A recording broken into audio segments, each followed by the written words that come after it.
Hello student, আমি তোমাদের Shahin ma'am. আজকে প্রিভিয়াস ইয়ার কোয়েশ্চেন্স ডাব্লিউবিসিএসে যেটা এসেছে সেই রিলেটেড কোয়েশ্চেন্স তোমাদের কি করাবো, সলভ করাবো। আজকের বেশিরভাগ কোয়েশ্চেন্সটা আমাদের মনিটরি পলিসি রিলেটেডই কিন্তু কোয়েশ্চেন। ক্লাস 3 এটা চলছে, প্রথম দুটো ক্লাস হয়ে গেছে, তোমরা কিন্তু অতি অবশ্যই সেই দুটো দেখে নিও যদি না দেখে থাকো। যদি দেখে থাকো দ্যাটস ভেরি গুড। তো চলো শুরু করে দিই আমরা আজকের সেশনটা। সো ডাব্লিউবিসিএসটাকে আমাকে টার্গেট পয়েন্টে রেখে, ফোকাস পয়েন্টে রেখে তার প্রিভিয়াস ইয়ার কোয়েশ্চেন্স আমরা সলভ করব with conceptual explanation. So let start. সবার আগে যে প্রশ্নটা দেখছো, এই প্রশ্নটা বলার আগে আমি তোমাদের যেটা করতে চাইছি সেটা হচ্ছে একটু ইন্ট্রোডাকশনটা দিয়ে দিচ্ছি যে এই যে চ্যাপ্টারটার কোয়েশ্চেন্স আমি বেছে বেছে বেছে বেছে নিয়ে এসেছি, ব্যাপারটা কী। তো যে চ্যাপ্টারটা তার নাম হচ্ছে মনিটারি পলিসি। তার নাম কি? তার নাম হয়ে যাচ্ছে মনিটারি পলিসি। এই যে মনিটারি পলিসিটা তুমি দেখছো, মনিটারি পলিসি বেসিক্যালি কি?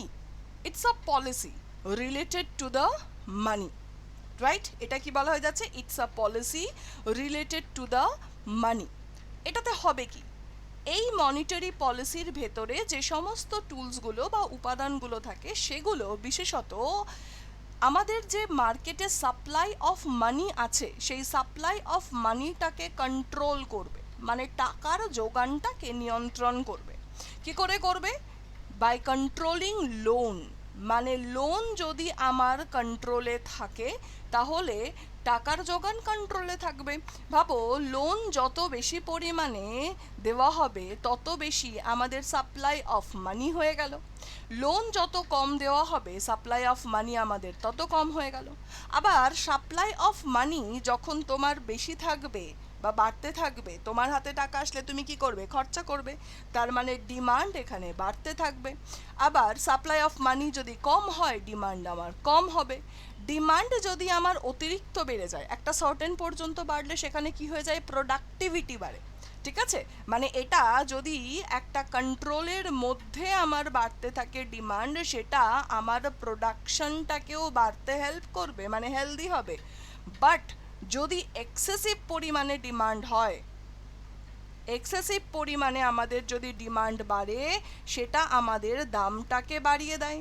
অতিরিক্ত যদি দাম বাড়ে, অতিরিক্ত যদি আমাদের দাম বৃদ্ধি পায় তাহলে সেক্ষেত্রে আমাদের প্রোডাকশন কিন্তু কি হয়ে যাবে? কমে যাবে। তাহলে দেখো খেলাটা কোথা দিয়ে আসছে? খেলাটা আসছে এই টাকা দিয়ে। তো টাকা যদি আমার কন্ট্রোলে থাকে, ডিমান্ড আমার কন্ট্রোলে থাকবে। ডিমান্ড যদি কন্ট্রোলে থাকে, দাম আমার কন্ট্রোলে থাকবে। অ্যান্ড এইভাবেই কাজ করছে। দাম যদি কন্ট্রোলে থাকে, আমাদের প্রোডাকশন কন্ট্রোলে থাকবে। প্রোডাকশন মানেই হচ্ছে আমাদের দেশের গ্রোথ। তার মানে আমাদের দেশের গ্রোথ সেটাও কিন্তু কি আছে? কন্ট্রোলে আছে। গ্রোথ কন্ট্রোলে আছে, দ্যাট মিন্স আমাদের কিন্তু এমপ্লয়মেন্টও কন্ট্রোলে আছে। তো পুরো চেইন সিস্টেমে কিন্তু চলছে, আর সব কিছুকে নিয়ন্ত্রণ করছে কে? Monetary policy. এবার বলো, এই যে মনিটারি পলিসি ব্যাপারটা আমরা দেখলাম, সেটা কি কন্ট্রোল করছে? মানিকে কন্ট্রোল করছে। মানিকে কন্ট্রোল করছে by controlling the loan, right? তাহলে লোনকে কন্ট্রোল করে। লোন কন্ট্রোল হচ্ছে ব্যাংকের মাধ্যমে। ব্যাংককে কে কন্ট্রোল করছে? আরবিআই। তার মানে তুমি এটা বলতে পারো that monetary policy is formulated by, monetary policy is formulated by কার দ্বারা হচ্ছে? সেটা হচ্ছে রিজার্ভ ব্যাংক অফ ইন্ডিয়ার দ্বারা। রিজার্ভ ব্যাংক অফ ইন্ডিয়ার আন্ডারে মনিটারি পলিসি কমিটি বলে একটা কমিটি 2016 সালে গঠন করে দেওয়া হয়েছিল। সেই মনিটারি পলিসি কমিটি, আমি লিখে দিচ্ছি পুরোটা, সেই মনিটারি পলিসি কমিটি কি করছে? সেই মনিটারি পলিসি কমিটি বেসিক্যালি আমাদের এই পুরো মনিটারি পলিসির সিস্টেমটাকে কন্ট্রোল করছে। This is how it works. বোঝা গেছে? এইভাবে কাজ করছে। তো monetary policy committee formulated by Reserve Bank of India, তো মানে বা বলতে পারো it works under the Reserve Bank of India. এই কমিটিতে টোটাল 6জন মেম্বার থাকে, সেই 6জনের মধ্যে 3জন হচ্ছে from the Reserve Bank of India side and from government of India side 3জন সেখানে আছে। ঠিক এই 3জন 6জন থাকে, বাট সব থেকে বেশি পাওয়ার কার কাছে আছে? অবভিয়াসলি গভর্নরের কাছে। যদি মনে করো কখনো ভোটাভুটিতে টাই হয়ে গেল, তাহলে সেটা টাই আপ বলছি কেন, টাই হয়ে গেল, একদম সমান সমান হয়েছে, তাহলে সেক্ষেত্রে আলটিমেট গভর্নর যেটা ডিসিশন নেবে সেটাই হয়ে যাচ্ছে। তার মানে কমিটির হেডে কে আছে? অবভিয়াসলি আরবিআই এর গভর্নর আছে। এবার এই মনিটারি পলিসির অনেক কটা ভাগ হয়, ঠিক আছে? কোয়ালিটেটিভ ইনস্ট্রুমেন্ট হয়, কোয়ান্টিটেটিভ ইনস্ট্রুমেন্ট হয়। তো আমি সিম্পলেস্ট পার্ট যেটা সেটা দেখাচ্ছি। কোয়ালিটেটিভ কোয়ান্টিটেটিভে না গিয়ে আমি একদম ডাইরেক্ট এবং ইনডাইরেক্ট ইনস্ট্রুমেন্টের দেখাচ্ছি। Basically this are the part of quantitative instrument. এটা কার পার্ট? কোয়ান্টিটেটিভ ইনস্ট্রুমেন্টের একটা পার্ট। সো মনিটারি পলিসির কোয়ান্টিটেটিভ ইনস্ট্রুমেন্টের পার্টের মধ্যে ডাইরেক্ট এবং ইনডাইরেক্ট পার্ট রয়েছে। ডাইরেক্টের মধ্যে যেটা রয়েছে সেটা যাচ্ছে সিআরআর, ডাইরেক্টের মধ্যে যেটা রয়েছে সেটা হয়ে যাচ্ছে এসএলআর, ইনডাইরেক্টের মধ্যে আমাদের যেটা আসছে সেটা হয়ে যাচ্ছে রেপো, ইনডাইরেক্টের মধ্যে যেটা আসছে সেটা হয়ে যাচ্ছে reverse repo, repo reverse repo, bank rate, MSF, bank rate, MSF, OMO and market stabilization scheme. All these tools comes under your monetary policy committee. তাহলে একটা ছোট্ট একটা বলতে পারো ডেসক্রিপশন কিন্তু আমরা এখান থেকে পেয়ে গেলাম যে ব্যাপারটা কি হচ্ছে, মনিটারি পলিসি বলতে কি বোঝাচ্ছে। সরি, তো এটা আমরা বুঝলাম। এবার এর কাজগুলো বা এটা কি হচ্ছে না হচ্ছে সেটা আমরা কোয়েশ্চেনের মাধ্যমে হালকা ফুলকা করে জেনে নেব। ঠিক দেখতে পাচ্ছ ডাব্লিউবিসিএস এর ভেরিয়াস টাইমে যে সমস্ত কোয়েশ্চেন্সগুলো এসেছে সেগুলোই তোমাদের করানো হচ্ছে। ঠিক ইউটিউবে যেটুকু আমার পক্ষে সম্ভব এই কম সময়ের মধ্যে আমি সেইটুকু তোমাদের সামনে তুলে ধরছি। তোমাদের যদি কোনো ডাউট থাকে বা কোনো প্রশ্ন থাকে অবভিয়াসলি সেটা তোমরা আমাকে কিন্তু জিজ্ঞাসা করে নিতে আমাকে পারো, কমেন্ট সেকশনে লিখে দিও, আমি ডেফিনেটলি সেইগুলোর রিপ্লাই পরবর্তীকালে দিয়ে দেবো। ঠিক, আর যদি আরও ডিটেলসে জানতে চাও অবভিয়াসলি আমাদের পেড ব্যাচ কিন্তু আছেই, তো তোমরা আমাদের পেড ব্যাচেও কিন্তু চলে আসতে পারো। আর এই পুজোতে আমাদের কিন্তু চলছে ডাবল ভ্যালিডিটি, রাইট? একবার ডাবল ভ্যালিডিটির খোঁজ নিয়ে নিও। তো এই যখন দুর্গা পুজো উপলক্ষে দশমীর সময় ডাবল ভ্যালিডিটি থাকবে, তোমরা সেটা পারচেস করে নিতে পারো। Y266 এই কোডগুলোকে ইউজ করে তোমরা কি করবে? তোমরা কিন্তু ডাবল ভ্যালিডিটিটাকে ইউজ করে নিতে পারো। দ্যাট মিন্স 12 মাসের বদলে তোমরা কিন্তু কি করতে পারো? 12 মাসের বদলে তোমরা 12 মাসে পারচেস করে তোমরা 12+12তে চলে যেতে পারো। দ্যাট মিন্স 24 মাসের সাবস্ক্রিপশন কিন্তু পেয়ে যেতে পারো। ঠিক, চলো আমার ছোট্ট কথা বলে দিয়েছি, এবার আমরা চলে যাব প্রথম প্রশ্নে। In India repo rate is announced by, simplest questions ever, repo রেটকে অ্যানাউন্স করে। পুরো চার্ট তোমাদের দেখিয়ে দিলাম কোন কোন রেটগুলো Reserve Bank of India decide করছে, রাইট? কেন? এই যে repo rate is a part of monetary policy and monetary policy is formulated by or designed by or বা বলতে পারো decided by monetary policy committee which is under the Reserve Bank of India. তাহলে ministry of finance হবে না, prime minister no, president no, your answer will be Reserve Bank of India. তাহলে answer C হয়ে যাচ্ছে এখানকার সঠিক উত্তর। আচ্ছা, এবার আমি একটা কথা বলি, এই যে রিজার্ভ ব্যাঙ্ক অফ ইন্ডিয়ার কথা আমি বললাম কত সালে এস্টাবলিশড হয়েছিল, সঙ্গে সঙ্গে দেখতে থাকি 1935 এটি এস্টাবলিশড হয়েছিল। হেড অফিস এটার কোথায়? হেড অফিস হয়ে যাচ্ছে এটার মুম্বাই। ঠিক, আর তার সাথে আর কি দেখবো, এটি কবে ন্যাশনালাইজড হয়েছিল? এটা কবে ন্যাশনালাইজড হয়েছিল? তাহলে ন্যাশনালাইজড হয়েছিল 1949-এ। ক্লিয়ার? চলে গেলাম আমরা পরের প্রশ্নে। পরের প্রশ্নে বলেছে in order to control inflationary price rise, মানে আমাদের এটা রাইজ হবে, রাইস লেখা আছে, sorry, inflationary price rise RBI direct bank two, তার মানে আমাদের দাম কি হচ্ছে? বাড়ছে। দাম যদি বাড়তে থাকে তার মানে আমাদের এখানে কি হয়ে যাবে? একটা সার্টেন টাইমের পর ডিমান্ডও কমতে আরম্ভ করবে, তাই তো? সার্টেন টাইমের পর ডিমান্ড আমার কমতে আরম্ভ করবে। ডিমান্ড যদি আমাদের কমে যায়, দ্যাট মিন্স আমাদের প্রোডাকশন কিন্তু আমাদের কি হয়ে যাবে, কমে যাবে, রাইট? এখানে কি হয়ে যাবে, প্রোডাকশনও কিন্তু কমতে থাকবে। সো প্রোডাকশন যদি কমতে থাকে তাহলে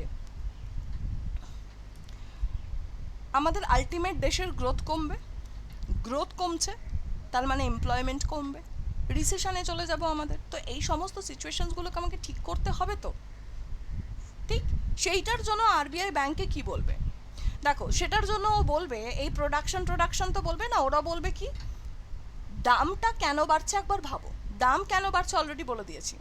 দেখো, যেরকম এই প্রাইসের ওপর ডিমান্ডটা নির্ভরশীল, সেই মানে রিলেটেড, সেই রকমভাবেও ডিমান্ডের ওপরে কিন্তু আমাদের প্রাইস নির্ভরশীল। মানে এটা হয়ে যাচ্ছে ফরওয়ার্ড ব্যাকওয়ার্ড লিঙ্কেজ দুটোই আছে। তো তোমরা এইখানে এই ফরম্যাটটা, এটা হয়ে যাচ্ছে এফেক্ট পার্টে যাচ্ছে। কজ আমাদের এবার খুঁজতে হবে, কজ খুঁজবো। তো কজ খোঁজার জন্য এই পুজোর মরশুমে পুজোটাকেই কিন্তু একটুখানি অপশনের মধ্যে নিয়ে নাও তো, একবার ভেবে দেখো তো পুজোর কথাটা, একবার ভাবো। এই পুজোর কথাটা তুমি যদি ভাবো, দেন ইউ ক্যান সি কে পুজোতে সমস্ত জিনিসের দাম বাড়ে কি বাড়ে না। কেন বাড়ে বলো তো? কারণ চাহিদাটা অতিরিক্ত থাকে। আচ্ছা, চাহিদা কেন থাকে? কারণ এই সময়ে তো অনেককে বোনাস দেওয়া হয়, আর তার সাথেও বোনাস দেওয়া না হলেও লোকে, যেহেতু আমাদের একটা সার্টেন বলতে পারো পুশ বা ধাক্কা পায় আমাদের ইকোনমি এগিয়ে যাওয়ার জন্য। যার একটা বিত্তবান মানুষ, তার কাছে অনেক টাকা আছে, সে কী করলো, জামা কিনছে, ছেলে মেয়েদের জন্য অনেক জামা কিনছে। সে যখন জামাটা কিনছে, সে জামা কিনছে, তার মানে যে দোকানদার ছিল সেই দোকানদারের মুনাফা হচ্ছে, রাইট? দোকানদারের যখন মুনাফা হবে তখন তার কর্মচারী যারা আছে সেক্ষেত্রে তাদেরও কি হবে, একটুখানি হলেও টাকা বেশি মাইনে বাড়াবে বা টাকা দেবে। আবার দেখো, যখন বেশি মাল বিক্রি হচ্ছে তার মানে ফ্যাক্টরিতে আমাদের প্রোডাকশন যেটা আছে সেটাও বেশি হচ্ছে। ফ্যাক্টরিতে যখন আমার প্রোডাকশন বেশি হবে, ফ্যাক্টরিতে যখন আমার প্রোডাকশন বেশি হবে, সেখানেও তো অনেক লোককে রাখা হবে, তার মানে আরও অনেক লোকের কাছে কিন্তু টাকা যাচ্ছে। আরও অনেক লোকের কাছে যখন টাকা যাবে, তারাও এবার কিন্তু ডিমান্ড ক্রিয়েট করবে। তারাও চাইবে যে তাদের সন্তানের জন্যও কিন্তু কি কিনি, একটা জামা কাপড় কিনি। তাহলে পুরো চেইন সিস্টেমে কিন্তু চলতে থাকে। তার মানে সোজা ভাষায় ডিমান্ড আমার বাড়লে দাম আমার বাড়বে, দ্যাট ফর শিওর। তাহলে আমি ডিমান্ড কিসের জন্য বাড়ছি দেখলাম, সব কিছুর মূলে কে আছে, সাপ্লাই অফ মানি, তার মানে টাকা। সো সাপ্লাই অফ মানি নিয়ে এবার আমাদের কি বলতে হবে, কথা বলতে হবে। তো সাপ্লাই অফ মানিটাকে কন্ট্রোল করতে হবে। তো আমরা যদি চাইছি যে এই দামটাকে কমাবো, তার মানে ডিমান্ডটাকে কমাতে হবে, তার মানে আমার সাপ্লাই অফ মানিটাকে কমাতে হবে। আই হোপ কে তোমরা বুঝতে পারছো, ঠিক? এইটা হচ্ছে আসবে, এই ফরম্যাটে আমাদের আসছে, ঠিক?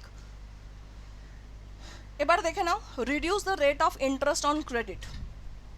Reduce the rate of interest on credit, তার মানে ধার যেটা দিচ্ছিল ব্যাংক, তার উপরে যে রেট অফ ইন্টারেস্ট আছে সেটাকে কমাতে বলেছে। ওরে, রেট অফ ইন্টারেস্ট যদি কমাতে বলে, রেট অফ ইন্টারেস্ট যদি কম হয়, আমাকে 7% সুদের বদলে যদি বলে তোমাকে 4% সুদ দিতে হবে, আমি তো আরও বেশি বেশি লোন নেব। তার মানে সাপ্লাই অফ মানি তো বাড়বে, সাপ্লাই অফ মানি বাড়লে ডিমান্ড আমার বাড়বে, দাম আমার বাড়বে। এটা তো হিতে বিপরীত হচ্ছে। তার মানে অপশন এ তো জীবনে হবে না, অপশন এ জীবনে হবে না। তারপরের পার্টটা দেখো, তারপরের ব্যাপারটা বলছে রিডিউস এসএলআর, ঠিক? Reduce SLR. এবার একটা কথা দেখো, এই যে একটু আগে আমি তোমাদের একটা চার্ট এঁকে দেখালাম, সিআরআর এসএলআর এর কথা যদি বলি, সিআরআর এসএলআর এর যদি আমরা কথা বলি,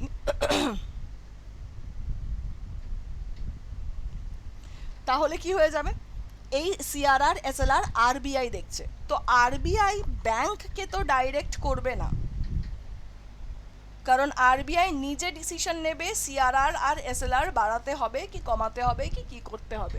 তাই এই দুটোও টেকনিক্যালি কিন্তু আমি শুরুতেই এলিমিনেট করে দিতে পারি। এই দুটোর এফেক্টও আমি বলে দিচ্ছি একটু পরে, কিন্তু ওভারঅল আমি টেকনিক্যালিটিতে শুরুতে চলে যাচ্ছি। এবার দেখো, বাই বন্ডস ফ্রম ক্যাপিটাল, তার মানে ব্যাংক যদি মনে করো ক্যাপিটাল মানে হচ্ছে কোনো একটা কোম্পানির কাছ থেকে বন্ডসটাকে কেনে, তাহলে সেই ফ্যাক্টরিটা আমার টাকা পাবে।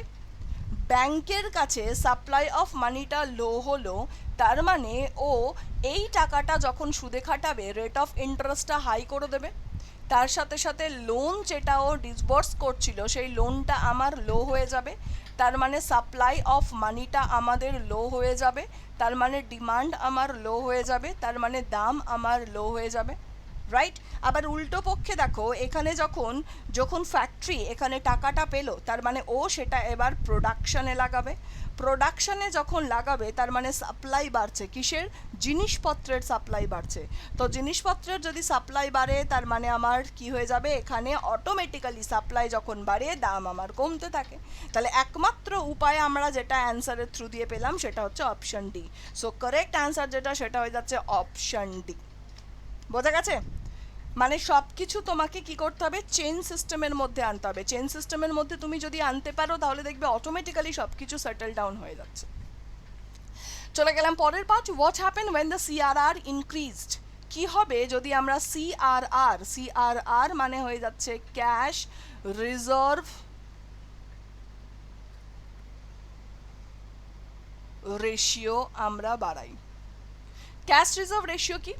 ব্যাংককে এটা ম্যান্ডেটারি ফরম্যাটে প্রত্যেক দিনের ট্রানজাকশনের একটা ট্রানজাকশনের পার্ট আরবিআইকে দিয়ে দিতে হয়। সেটা 3% হতে পারে, 4% হতে পারে, কে ডিসাইড করে? আরবিআই ডিসাইড করে। তো ব্যাংকের কাছে ছিল মনে করো 100, দিয়ে দিতে হয়েছে 4, কাকে? আরবিআইকে। তাহলে আরবিআইয়ের কাছে দিয়ে দিল 4 টাকা, ঠিক। তার মানে ব্যাংকের কাছে রইল 96। ব্যাংক কত টাকা ইউজ করবে? 96 ইউজ করবে। এবার যদি বলে না সিআরআরটাকে বাড়িয়ে দিলাম মানে আমাকে দিতে হবে 6, তাহলে ব্যাংকের কাছে রয়ে গিয়ে আমাদের কত হলো? 94। একবার ভেবে দেখো 96 আর 94 কাহিনীটা। যখন এই যে ব্যাংক সিআরআর বেশি দিতে বাধ্য হলো, ব্যাংকের কাছে যে ফান্ড আছে সেই ফান্ডটা কমলো।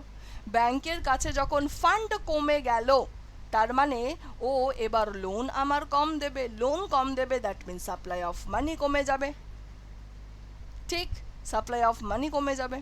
তাহলে ভাবো, decreases the money supply. Yes, পেয়ে গেছি কারেক্ট অ্যান্সার। বাকিগুলো হবে না, ইনক্রিজেস হচ্ছে না। রেভিনিউ কালেকশন ইনক্রিজেস না, এরকমও তো কোনো ব্যাপার নয়।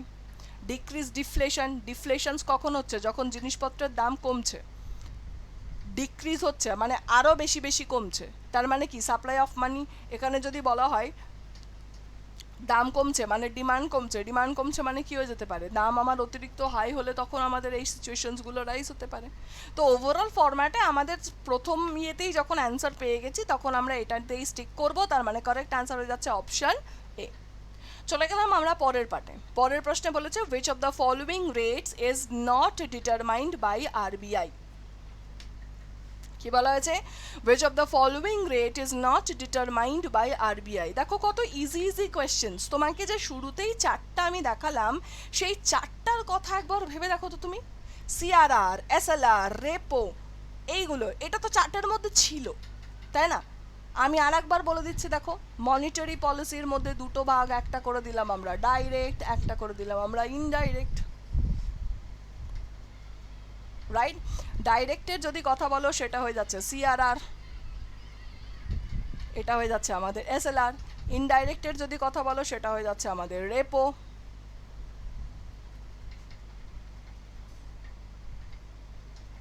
রিভার্স রেপো, এমএসএফ,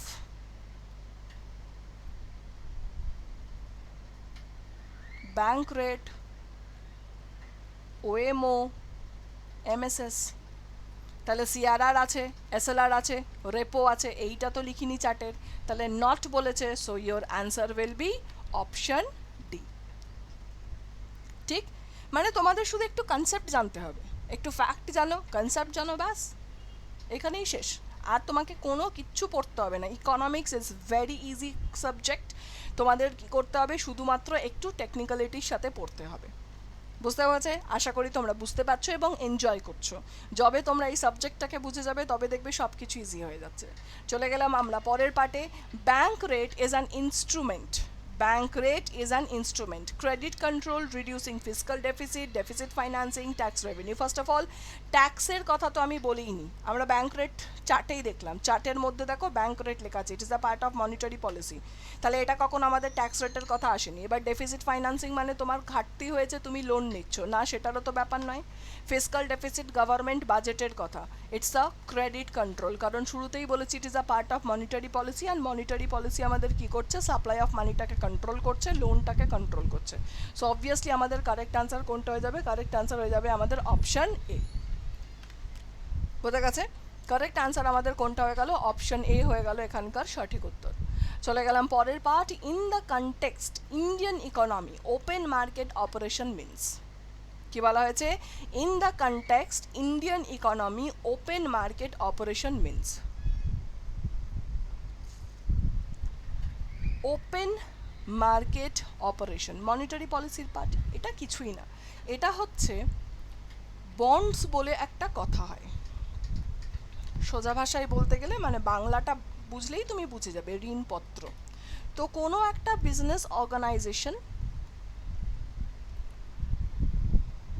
তার ঋণ দরকার, তো সে কী করেছে, ঋণ নিয়েছে আমাদের কাছ থেকে, ঋণ নিয়েছে। আমাকে একটা সার্টিফিকেট দেবে, তো তার বদলে সার্টিফিকেট দেবে। তো এই যে সার্টিফিকেটটা দিচ্ছে, সেই সার্টিফিকেটটা বাংলা কি, কাগজের টুকরো, তো মানে কি পত্র, তো এটা হয়ে গেল ঋণপত্র। তার মানে সোজা ভাষায় বন্ড আমি যদি বিক্রি করি, তার মানে আমি কারোর কাছ থেকে ধার নিচ্ছি। বন্ড যদি আমি মনে করো কাউকে বিক্রি করলাম, মানে আমি যদি বন্ডস বিক্রি করি, তার মানে আমি ধার নিচ্ছি বা আমি আমার টাকাটা ফেরত পাচ্ছি, ঠিক। আর আমি যদি আমি যদি কাউকে কারোর থেকে বন্ডস নিই, মানে আমি তাকে টাকাটা ধার দিয়েছি। And this is how it works. ব্যাস, সিম্পল পার্ট। আশা করি বুঝতে পারলো, গোলালো না তোমাদের।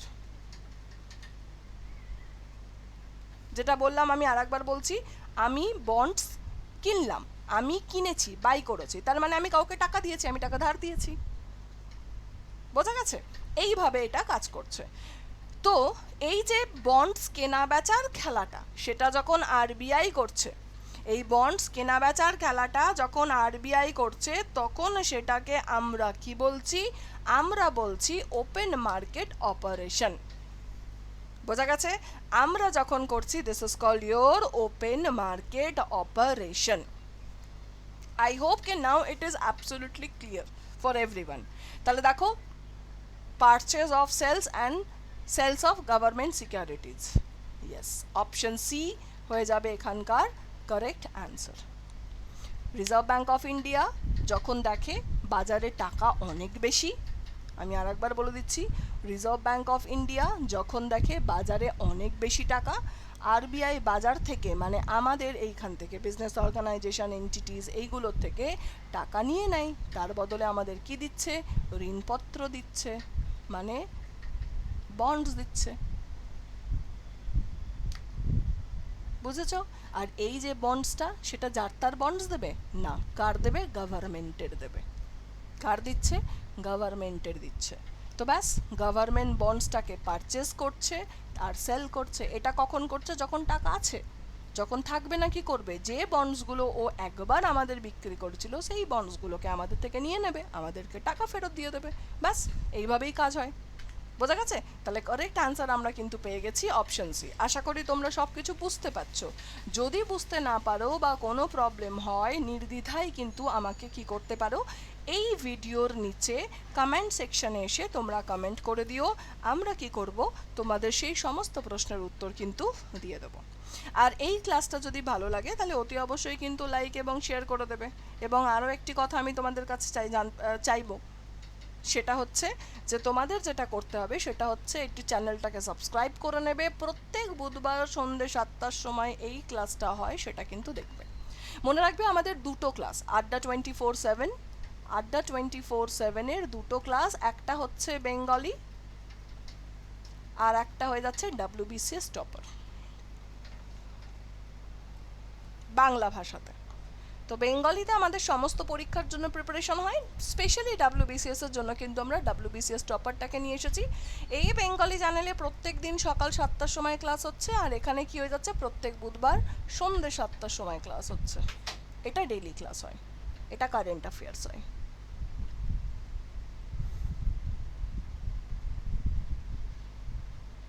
ঠিক আছে, চলো চলে গেলাম আমরা পরের প্রশ্নে। পরের প্রশ্নে বলেছে the term marginal standing facility rate and the net demand and time liability sometimes appearing in the news are used in relation to marginal standing facility। মানে দেখো MSF লিখিয়েছিলাম না আমি ওই চার্টের মধ্যে, ওই যে চার্টের মধ্যে আমি তোমাদের MSF লিখিয়েছি, সো সেইটাকেই আমরা কি বলছি, আমরা বলছি মার্জিনাল স্ট্যান্ডিং ফেসিলিটি।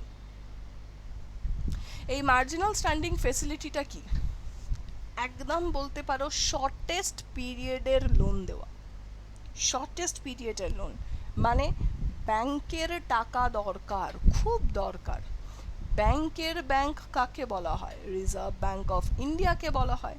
তাহলে ব্যাংকের টাকা দরকার, ব্যাংক কি করেছে RBI-এর কাছ থেকে টাকা ধার নিয়েছে, আর একদম এমার্জেন্সি বেসিসে, বুঝতে পারলে, এমার্জেন্সি বেসিসে নিয়েছে।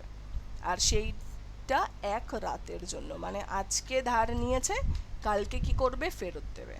আজকে ধার নিয়েছে কালকে ফেরত দেবে, এই মতো সিচুয়েশনটাকেই আমরা, বা এই যে ফেসিলিটিটা সেটাকে আমরা কি বলছি, আমরা বলছি ওপেন মার্কেট অপারেশন। আশা করি বোঝা গেছে, আমরা এটাকে কি বলবো, ওপেন মার্কেট অপারেশন বলবো। আই হোপ কি তোমরা বুঝতে পারছো পুরো ব্যাপারটা কিভাবে কি বলা হয়েছে, ঠিক। আর তার সাথে দেখো net demand and time liability, NDTL, net demand and time liability. So what is net demand and time liability? সবার প্রথমে এই লায়াবিলিটি কথাটা ভাবো।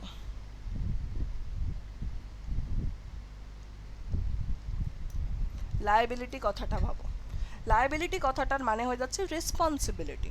তাহলে আমরা যখন ব্যাংককে কোনো টাকা দিচ্ছি, ব্যাংকের কাছে গিয়ে, মানে আমরা গিয়ে যাচ্ছি ব্যাংকের কাছে, তো দাঁড়াও, আমরা গিয়ে ব্যাংকের কাছে কি করছি, টাকা ডিপোজিট রাখছি, রাইট? আমরা গিয়ে ব্যাংকের কাছে টাকা ডিপোজিট রাখছি। এই যে বাবু টাকাটা ডিপোজিট আমরা করলাম, তার মানে আমরা তো ব্যাংকের কাছে গিয়ে রেসপন্সিবিলিটি দিয়ে দিলাম যে তুমি নাও, এটা তোমাকে দিতে হচ্ছে, মানে তো, মানে আমি তোমার কাছে রেখেছি, তুমি এটাকে ইউজ করবে। তাহলে রেসপন্সিবিলিটি কার, রেসপন্সিবিলিটিটাও হয়ে যাচ্ছে আমাদের ব্যাংকের। তাহলে আমাদের কাছে যে টাকাটা অ্যাসেট, ব্যাংকের কাছে সেই টাকাটা হচ্ছে রেসপন্সিবিলিটি। বোঝা গেছে? আমাদের কাছে যে টাকাটা হয়ে যাচ্ছে অ্যাসেট, সেই টাকাটা ব্যাংকের কাছে হয়ে যাচ্ছে রেসপন্সিবিলিটি, মানে লায়াবিলিটি। বোঝা গেছে? সেটা হয়ে যাচ্ছে লায়াবিলিটি। তাহলে আমরা ব্যাংকের কাছে গিয়ে কিসে কিসে টাকা রাখি একবার ভাবো। আমরা ব্যাংকের কাছে গিয়ে টাকা রাখি সেভিং অ্যাকাউন্টে, বিজনেস পার্সনরা রাখে কারেন্ট অ্যাকাউন্টে। কিন্তু এই অ্যাকাউন্টে রাখলে, এই দুটো অ্যাকাউন্টে রাখলে যখন খুশি তখন, যখন খুশি তখন কি করতে পারো তোমরা, টাকা তুলতে পারো। সো এটা আমাদের ডিমান্ড বেসিসে হয়। So this are called demand deposit. আর যদি মনে করো FD অ্যান্ড RD তে রাখো, মানে ফিক্সড ডিপোজিট এবং রেকারিং ডিপোজিটে, তাহলে এইটা কার ওপরে ডিপেন্ড করে, টাইমের ওপর ডিপেন্ড করে। একটা সার্টেন টাইমের আগে আমি তুলতে পারবো না, সো এটাকে আমাদের কি বলা হয়, টাইম ডিপোজিট বলা হয়। যেটা আমাদের ডিপোজিট সেটা ব্যাংকের জন্য হয়ে যাচ্ছে কি, লায়াবিলিটি। সো এটা হয়ে যাচ্ছে আমাদের লায়াবিলিটি, ডিমান্ড লায়াবিলিটি, আর এটা হয়ে যাচ্ছে টাইম লায়াবিলিটি। আর তার আগে নেট মানে শুধু তো জমা করছি তা নয়, জমা করলে লায়াবিলিটি দিলাম, আর মাইনাস করলে আমরা লায়াবিলিটি সরিয়ে নিলাম।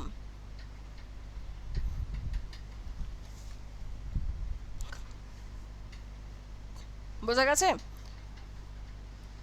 আই হোপ কি নাও ইট ইজ ক্লিয়ার। তাহলে প্লাস মাইনাস করার পর যে টাকাটা রইলো সেটা হয়ে যাচ্ছে আমাদের এনডিটিএল। তাহলে এনডিটিএল এর কনসেপ্টও আমরা দেখতে পেলাম, এমএসএস এর যেটা আছে, এমএসএফ এর যেটা আছে সেটাও দেখতে পেলাম, ওভারনাইট বরোয়িং ফেসিলিটি, এটা কিন্তু এইভাবেও প্রশ্ন জিজ্ঞেস করে, overnight borrowing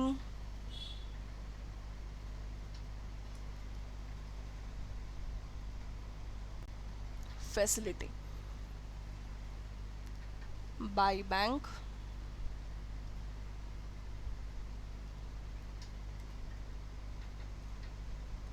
from RBI, by bank from RBI. এটাকে আমরা কি বলবো? আমরা এটাকে বলবো এমএসএফ। ঠিক, আমরা এটাকে কি বলবো? এমএসএফ বলবো। তাহলে দেখো এগুলো কার সাথে? Banking operation by the commercial bank? Not exactly. এগুলো কে করছে? এইগুলো ব্যাংকিং অপারেশন, মানে banking operation, but this is not done by the commercial bank. তাহলে এটা আমার হতে হতে রয়ে গেল communication network, not at all. Military strategies, not at all. The correct answer is B, sorry, correct answer is D, banking operations. কিন্তু কে decide করছে, কে দেখছে? এগুলো তো আরবিআই দেখছে, আরবিআই প্রপোজালগুলো দিচ্ছে। তাহলে কারেক্ট অ্যান্সার আমাদের এখানকার কোনটা হয়ে যাচ্ছে? অপশন ডি হয়ে যাচ্ছে সঠিক উত্তর। চলে গেলাম পরের পার্ট। তারপরের পার্টে বলেছে when RBI reduces SLR by 50 basis point, মানে রিজার্ভ ব্যাঙ্ক অফ ইন্ডিয়া যদি আমাদের 50 বেসিস পয়েন্টের কি করে? এসএলআর কমিয়ে দেয়। দেখো এখানে সোজা কথা বলতে তোমরা না এই 50 বেসিস পয়েন্ট ম্যাথসের না গিয়েও ইজিলি অ্যান্সার করতে পারো এসএলআর কোনটা। যখন কোনো আরবিআই ব্যাংককে বলে যে তোমাকে নিজের কাছে এত টাকা সেভ রাখতেই হবে, মানে আরবিআইয়ের ইনস্ট্রাকশনে ব্যাংককে প্রত্যেক দিনের ট্রানজাকশনের একটা টাকা কাকে দিয়ে দিতে হয়? কাকে দিতে হয়? আরবিআইকে। সেটা হচ্ছে সিআরআর। প্রত্যেক দিনের একটা টাকা নিজের কাছে রাখতে হয়, সেটা কোনটা? এসএলআর। মানে ব্যাংক তার ডেইলি ট্রানজাকশনের একটা পার্ট কাকে দেবে? আরবিআই, সেটা হয়ে যাচ্ছে সিআরআর। ব্যাংক তার ট্রানজাকশনের প্রত্যেক দিনের কার কাছে রাখবে? নিজের কাছে রাখবে, সেটা হয়ে যাচ্ছে আমাদের এসএলআর। তাহলে যখন এসএলআরটাকে বাড়বে তাহলে ব্যাংকের কাছে নিজের টাকা রাখতে হবে। এই যে টাকাটা রেখেছে সে কিন্তু ইউজ করতে পারবে না, এই যে টাকাটা রেখেছে সে কিন্তু ইউজ করতে পারবে না উইদাউট আরবিআই পারমিশন, কারণ হিসাবকে রাখছে আরবিআই। তার মানে ব্যাংকসের available fund for the loan কমে যাবে, ফান্ড ফর লোন আমার কি হয়ে যাবে? কমে যাবে। লোনের যদি ফান্ডটা আমার কমে যায়, ঠিক, লোনের যদি ফান্ড কমে যায় তাহলে সাপ্লাই অফ মানি আমার কমে যাবে। সাপ্লাই অফ মানি কমে গেল, তার মানে রেট অফ ইন্টারেস্টটা কিন্তু হাই হয়ে যাবে। ঠিক, এবার দেখো GDP increases drastically, not exactly. Foreign institutional investors, no scheduled commercial bank may cut their lending rates. SLR বেড়ে গেল, লেন্ডিং রেটস না। Reduce the liquidity of the banking system, it reduces the liquidity of the banking system.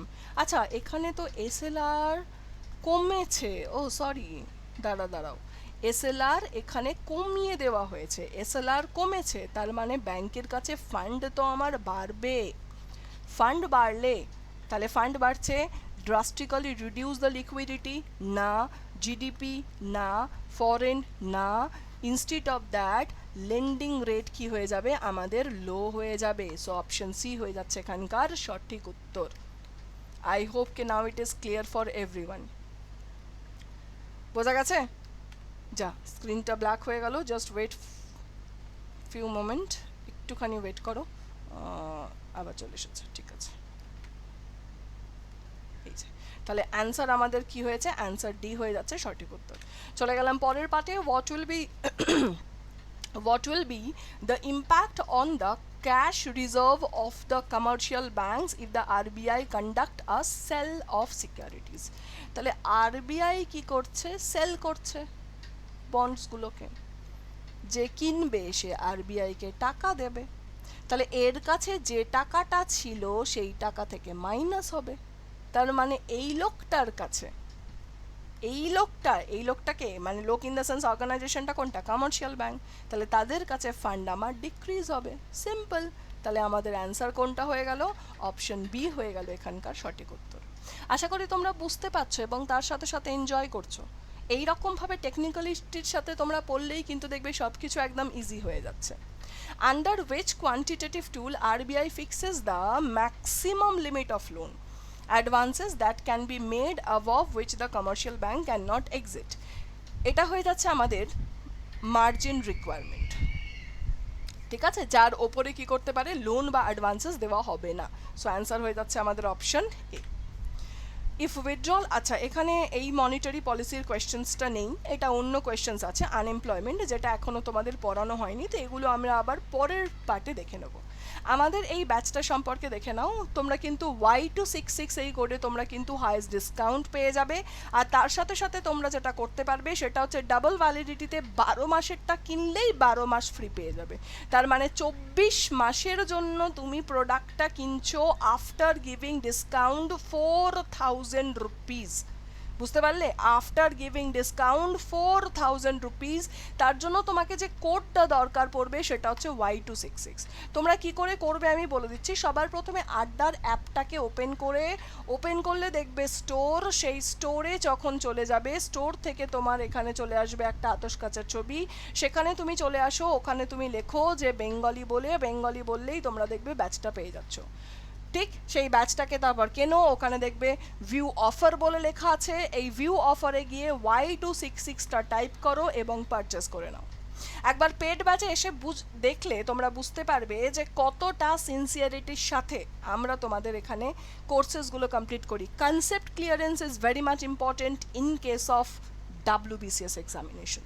So determined থাকো, পড়তে থাকো এবং আড্ডা 247-এর সঙ্গে থাকো। বেস্ট অফ লাক ডিয়ার, খুব ভালো করে পুজো কাটাও আর তার সাথে হালকা ফুলকা পড়ো। আমি শুরুতেই বলে দিয়েছি আমরা হালকা ফুলকা পড়েই পুজোতে পড়বো। তো চলো আজ এই পর্যন্তই, টাটা বাই বাই।